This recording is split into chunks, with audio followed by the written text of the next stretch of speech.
You said you used to play here when you were a kid? Yeah, this is for most of the way. This was my alley. A couple blocks down, I learned to play basketball, football, baseball, track relays right here. This was, for many years, the most dangerous place in the city of Pittsburgh. One of the local record producers called it Pittsburgh, Pennsylvania.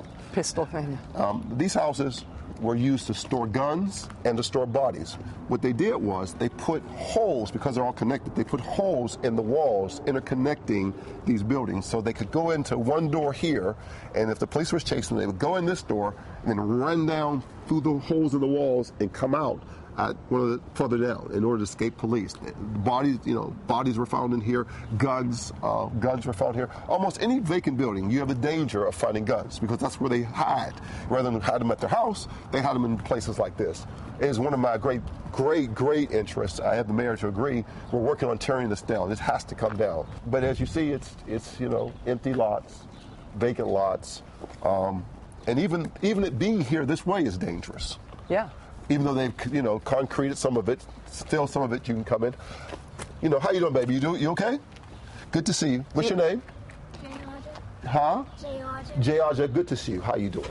Good to see you. Do you live around here? You live here? Where you live? over there. Okay, well, good. On your way home from school. This is your city councilman. I'm your city councilman. How you doing?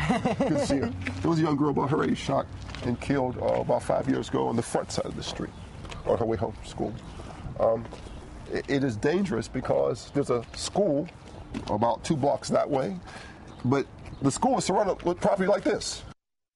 Seeing her go home through these lots is it's hard. It's hard for me, and I see it every day. I see it absolutely every day. What happens to? And this is the result. Make no mistake. This isn't economics. These were closed because of gun violence. They got this way because they were shooting people on these streets every day. This alley was known as, for a while, the most dangerous place in the United States. This alley, right here, where you're at. This was the most dangerous place. They had the highest incidence of homicides right here in this alley in the United States. And so that's why this is like this. And so people had to move because of the violence, regardless of what else regardless of what else. Offered or not offered. Right, they had to go. They just had to go. The thing about seeing this here is that, like, Pittsburgh's got good bones. You know what I mean? Sure. Big, beautiful houses. Like this is These houses are gorgeous. If you go in, the houses are gorgeous. There's marble in these houses. Yeah. This was the steel workers. Yeah. Back in the day, my father worked in the mills. All of my family, were from the mills, and these were all steel workers' houses. And so they're built on, there's stone and they're brick and they're marble and there's wood and there's bathrooms and they're built for multiple families too, because this was originally an Irish Italian neighborhood back in the 40s and 30s, and it was the largest Irish Italian neighborhood in Pittsburgh. And so you're seeing these houses built for multiple families, multiple kitchens, multiple bathrooms, and any of these houses probably couldn't sell more than $20,000. And the only thing that I've ever seen with this many houses boarded up is natural disasters. It's been flooded. It's hurricane damages, that sort of thing. I mean, but this isn't natural disaster. This unnatural. This is policy disaster. Right, it's a policy. This is gun violence. Tell the NRA thank you very much for this gift. This is what guns have done to my community, and I have more vacant houses, more empty lots than any other place in the city of Pittsburgh. I have 5,000 of them. I can show you house after house after house. I can show you houses that have furniture in them. Brand, you can move into them tomorrow. This is my home. I love this place. Yeah. I still love it. It's beautiful. It's a beautiful neighborhood. And I believe I can rebuild it.